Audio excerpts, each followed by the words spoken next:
Welcome to Global Dispatches, a podcast for the international affairs, foreign policy, and global development community, and world news aficionados of all stripes. I'm your host, Mark Leon Goldberg, editor of UN Dispatch. Enjoy the show.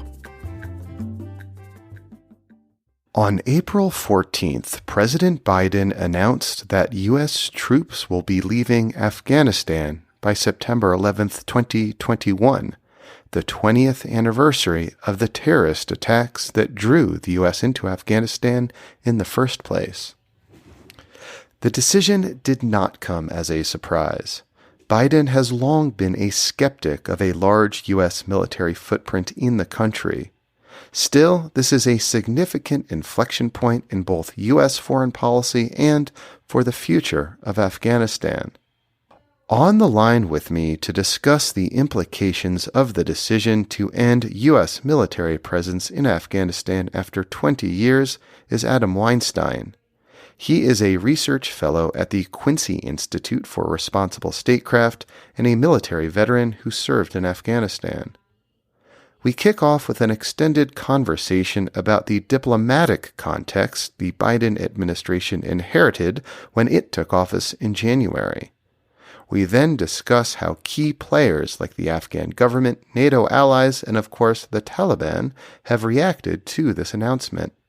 Finally, we discuss what the future might hold for Afghanistan without the U.S. security guarantee. So this month marks the 8th anniversary of this podcast. Global Dispatches is the longest-running independent international affairs show. Many podcasts have come and gone in that time, but we are still here. The format has changed a bit, but what has remained is our focus on issues and regions and topics that are too often overlooked by other media outlets. And I bring this up now because as the U.S. footprint in Afghanistan gets lighter and lighter, the country will likely fade even further from the headlines. But my pledge to you is that this show will consistently return to Afghanistan, hopefully for many years into the future, as long as we can sustain this independent media enterprise. This is all to say, as the situation evolves in Afghanistan, expect many more episodes over the coming months and years. For now, here is my conversation with Adam Weinstein of the Quincy Institute for Responsible Statecraft. Well, President Biden announced that the remainder of U.S. troops would depart Afghanistan by September 11th, 2021 at the latest. And I believe the intention is to begin that process within a couple of weeks. And he also announced that the United States would continue to maintain an embassy and whatever number of troops is associated with that and continue to support the Afghan government. But the U.S. war in Afghanistan is over. At least the U.S. military's role in the Afghan conflict is over. And what do we know about how Biden arrived at this decision? I mean, for the last 20 years, every president has sort of undergone some kind of review of Afghan policy. We know from reporting that previously in the Obama administration, Biden was supportive of a smaller U.S. footprint in Afghanistan, a position that was ultimately overruled by, his then boss, Obama. How did Biden finally seem to come to this decision? Well, I think President Biden has always been a natural skeptic of the war in Afghanistan, at least the U.S. role in it. And he was a critic of the surge. I served in Afghanistan as a U.S. Marine in the tail end of the surge in 2012. And of course, it's known that President Biden rejected the idea that we should send, upwards of 100,000 U.S. troops to Afghanistan because he felt that the mission should be limited to counterterrorism and not be this broad counterinsurgency and to some extent a nation building mission. He was overruled by President Obama. When he came into office, he inherited the U.S. Taliban agreement and intra-Afghan negotiations that were ongoing. And, that agreement was negotiated by the Trump administration. and there were positives and negatives to it. The Trump administration was willing to talk directly with the Taliban, which in and of itself was a concession because it excluded the Afghan government, which was a condition of the Taliban to talking. And the Trump administration and the Taliban made an agreement with one another, but there were some problems with that agreement. One is that the requirements of the agreement on the U.S. side are easily verifiable. I mean, reducing troops, etc., making efforts to get the Taliban off of the UN sanctions list, and they're very concrete. Whereas some of the conditions on the Taliban are a little bit more subjective. You know, what does it mean to not allow groups like Al Qaeda to threaten the United States and its allies from Afghan soil? Does that mean completely cutting off Al Qaeda? What exactly does it mean? These things were a little bit in gray areas. Another problem with the agreement was that it didn't have precise terms. So, for example, it calls on the release of up to 5,000 Taliban prisoners, which the Taliban interpreted as no less than 5,000 Taliban prisoners. And that takes us to another weakness of the agreement, which is that the agreement requires the cooperation or required the cooperation of the Afghan government, even though the Afghan government was not a party to the agreement. And so this caused delays in the agreement's implementation. There were delays in releasing prisoners, and there were delays due to conflicting results in the Afghan election, or contested results, rather. So some of your listeners may remember that President Ashraf Ghani and Abdullah held competing inaugurations.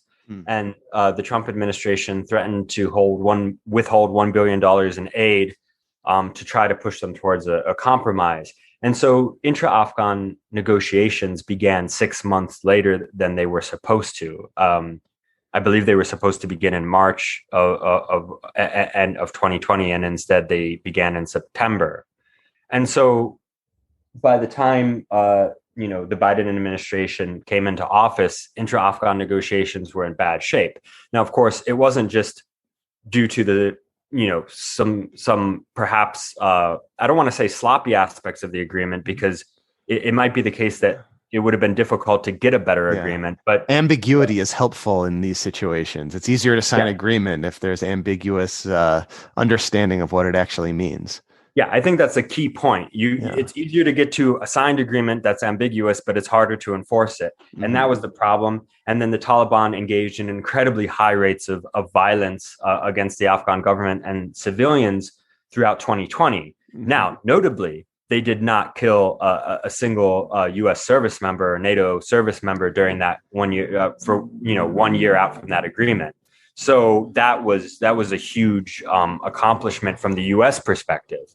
So the Biden administration comes into office with this agreement that's in kind of bad shape, these negotiations that are fledgling, and they decide to do what some have called a diplomatic Hail Mary. They leak peace plans. There's a conference that the Russians organize in Moscow. The Biden administration tries to organize this Afghan peace conference in Turkey, but things just didn't go well. The Ghani administration rejected the Biden administration's peace plan, and the Taliban ultimately became increasingly intransigent and ultimately refused to attend the meeting in the meeting in Turkey before it happened. And so I think at that point, the Biden administration was developing this plan B for how they would pull out of Afghanistan. And when they saw that this sort of Hail Mary diplomatic effort to get a negotiated settlement wasn't working, they decided, well, we tried, but now we're going to cut our losses and leave. So that's very helpful context, I think, for understanding and setting up this decision to pull all U.S. troops by September 11th this coming year. What do we know about how U.S. allies in NATO have responded to this announcement? At the end of the day, once President Biden made the decision, I think NATO had to fall in line. They're not going to stay without the United States, but in the months and weeks up to the decision, there were some there were some individuals in NATO and the EU that expressed a desire to remain in Afghanistan. But I think the biggest issue for the NATO countries was that they needed a timeline. They needed notice if we were going to leave, because they have their own domestic processes and administrative processes they have to go through, and they have they need their own time to safely withdraw their troops. One of the issues with all American foreign policy is that we forget that other countries have domestic politics, other countries have processes, and other countries have timelines, and that's true for our foes, and that's true for our partners. So I think there's certainly some in the NATO community that wanted to stay in Afghanistan, but the biggest issue for them was with being provided notice, and that's where I think you get the September deadline. That's interesting. Because, the September 11th deadline is, in fact, a violation of the U.S. Taliban agreement, which stipulates that U.S. forces need to leave by May 1st. But you're saying that chances are that deadline was a way to, give allies the heads up they needed to, go through their own domestic processes to withdraw their troops. What do we know about how the Taliban so far have reacted to this news? Like, again, the U.S. is violating the terms of that agreement. The Taliban have been intransigent, and actually, I would, some of your listeners might follow Twitter, and I would point them to a thread that I think Andrew Watkins of International Crisis Group posted today, which sort of collected some of the different reactions. The Taliban have rejected U.S. troops staying past the May 1 deadline, and they've rejected any negotiations until all foreign troops leave. Now, if you look at it from the Taliban perspective, I think it would be a bit crazy for them to say, okay, we accept your September deadline when we've just passed the May deadline. Again, the Taliban have leverage too. The Taliban, have a rank and file that they're accountable to. So I don't see why the Taliban would officially agree to this deadline extension. That being said, it's very possible that if the Taliban see observable progress towards a withdrawal, and they see that the United States and NATO partners are actively leaving Afghanistan, it doesn't quite make sense for them to begin to militarily engage with them. Why would they risk drawing the United States back into the conflict on their way out? Why would they shoot them in the back on their way out? That being said, it is an ideologically driven organization. So I'll never say never with the Taliban. They're a rational actor to an extent, but they routinely engage in behavior that I don't personally find rational. But on balance, I think the most important thing for the Biden administration will be to show verifiable progress towards leaving, and leave sooner rather than later if they want to avoid being targeted by the Taliban. So we're speaking on Thursday, April 15th. Yesterday was the day that Biden made this announcement, and Secretary of State Blinken is currently in Afghanistan for meetings with Ashraf Ghani. What do we know about the how the Afghan government so far is responding and reacting to this news, and what their sort of next steps might be? The Afghan government and their military was sounding the alarm bells prior to President Biden's decision, and they were saying, if the U.S. leaves, there will be a civil war, and they were in some cases trying to equate the Taliban with ISIS, and I think they were trying quite hard to prevent a U.S. withdrawal. But now that it's happening, I think they're trying to transition to a message of strength and unity, and the future of Afghanistan doesn't begin and end with the U.S. intervention. I think Ashraf Ghani is in trouble politically. I think some of his inner circle will begin to abandon him, since he was not able to achieve a political settlement nor convince the United States to stay. So I think he's a bit isolated. There are other folks who have more expertise on the domestic politics of Afghanistan, but that's my general reading of the situation. So, I mean, it's fair to say that, the Afghan government is very weak at this point, as you just described. The Taliban controls a large swath of the country, does not appear terribly weak at the moment. The U.S. military is withdrawing from Afghanistan, and that has been propping up the Afghan government. So, what is to say that the Taliban won't just sort of sweep in and overtake the Afghan government in the areas that the Afghan government currently controls, but the Taliban does not? Well, if you look back to 2014 when there was a bit of a drawdown, although combat operations never ended, the Taliban did hold Kunduz for 2 weeks, and it required the United States to military to help the Afghan security forces retake that city. I think we might see the same thing again, where the Taliban attempt to take provincial capitals that they've surrounded over the last year. And I think you will see their territory expand. That being said, there's a concept called in political science and called resolve, and I mean, and it's a common concept as well: the will to fight, the resolve to fight. And it may be the case that once the United States leaves, the Afghan military will have greater resolve to defeat the Taliban, or at least, well, certainly not defeat them outright, but certainly perhaps prevent them from taking territory. And so that's a wild card. If a cold assessment of the Taliban versus the Afghan security forces, the ones I've read and that have been most persuasive to me, suggests that over time, the Taliban will overrun the Afghan security forces, take provincial capitals, and perhaps eventually take Kabul. This is going to be measured in months and years, not weeks. But then again, there's always that resolve wild card. And perhaps once the sort of crutch of the United States is removed, the Afghan government will get their act together, and the Afghan security forces, which have improved over the last 20 years, will make gains on the battlefield. So I never say never, but I think it's extremely likely that the Taliban will begin to expand its reach. Like, what are the implications of the potential, takeover of Afghanistan, all the provincial capitals, potentially even Kabul by the Taliban, for some of like the hard-won gains that have been made in Afghanistan in terms of human rights, women's rights over the last, 2 decades?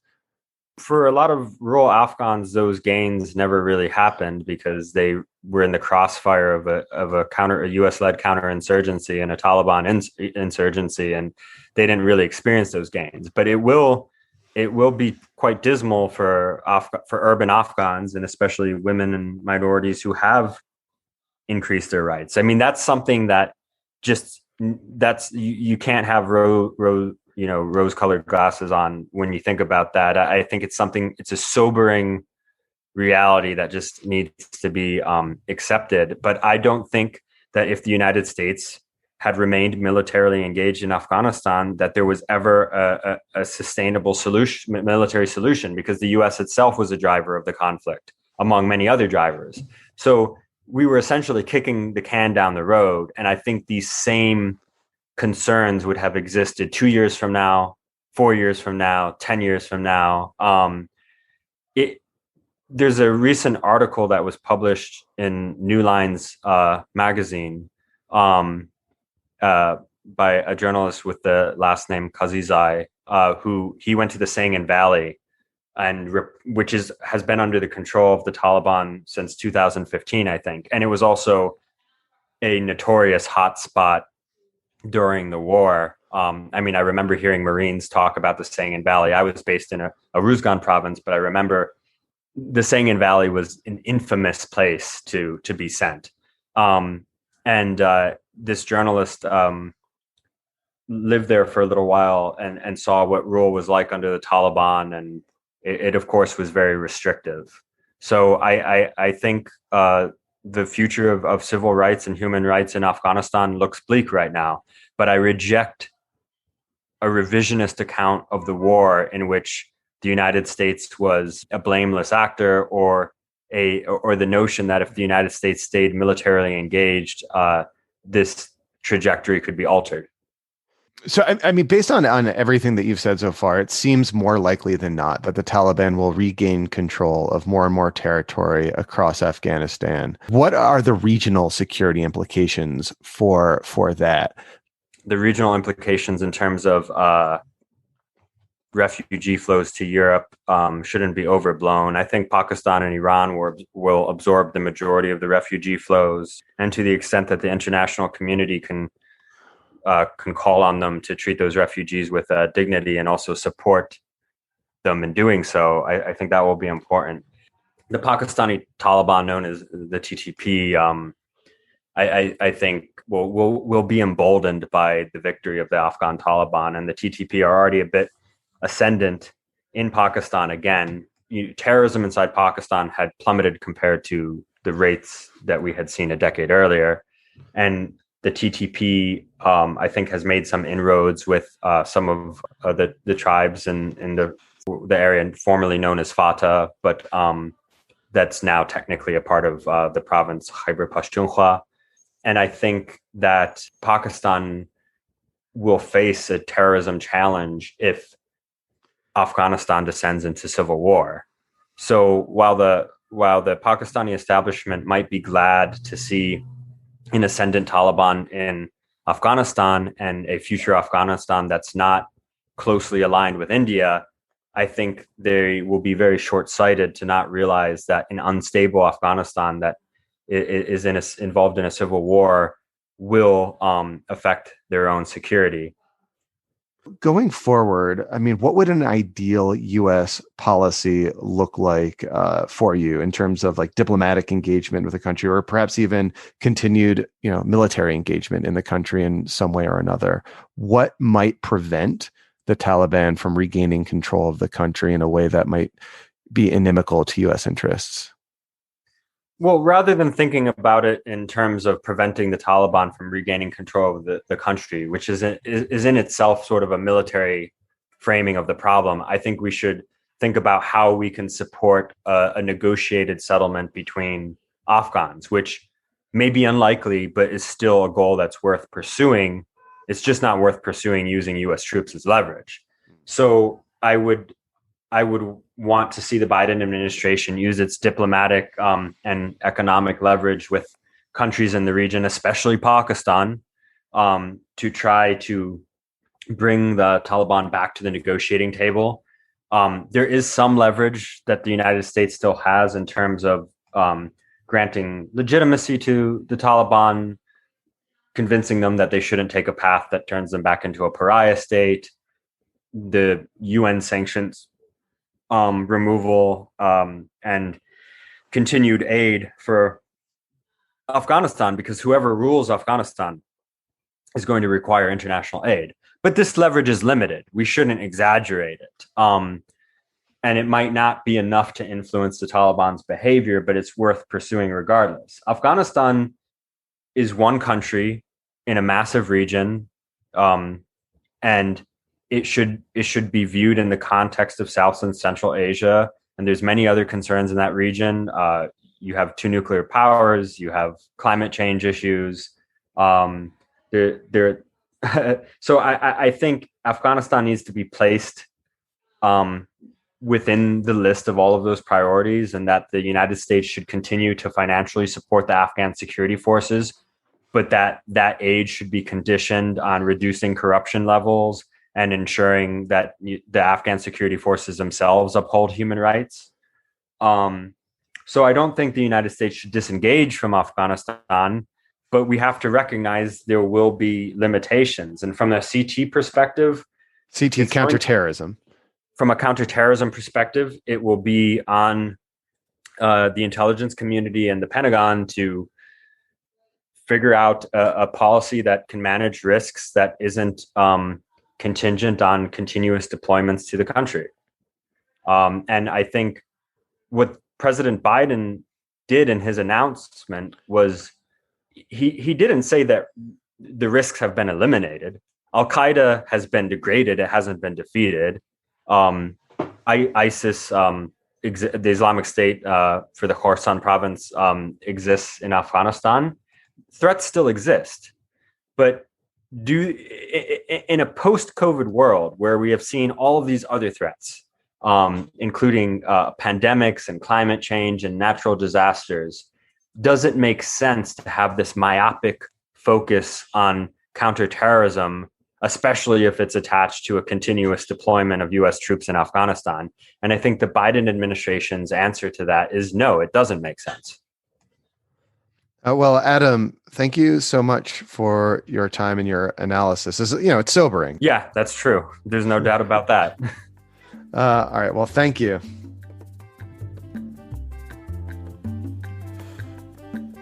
All right. Thank you all for listening. Thank you to Adam Weinstein for his analysis.